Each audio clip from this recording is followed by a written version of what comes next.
చెప్పారు. మరి వారిని గౌరవిస్తూ మనం ఎక్కడ అక్కడ కూర్చున్నాం. మరి 104 సంవత్సరాల స్వామి స్వయంగా నారాయణమూర్తి స్వరూపంలో మన ప్రాంగణంలోకి రావడం మనందరి అదృష్టం. మరి వారిని చిన్న వస్త్రంతో స్వామివారిని సత్కరించవలసింది కోరుతున్నాం. మా యొక్క తండ్రి గారు ఆయన ముగ్గురు కుమార్తెలు మేము కుమారుడు.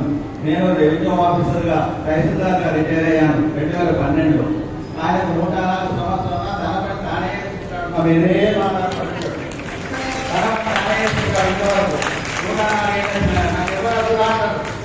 అందువట్టి గట్టి మనిషి వాటి ఆశీస్సులు తీసుకోండి.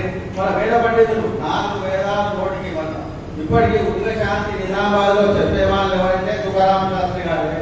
ఇంకెవరు ఉగ్ర శాంతి సవిస్తారని 4 వేదాలు గర్వరు మా తండ్రి గారే. అటువంటి వేద పండితులు కాబట్టి మీరు ఆయన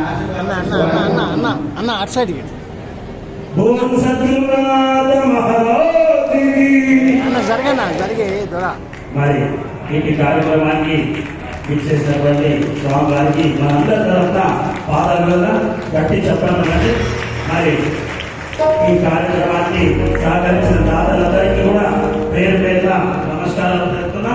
మరి ఈ రోజు కొంతమంది దాతలకు ప్రసాద రూపంలో స్వదీప్ స్వామి సతీ సమేతంగా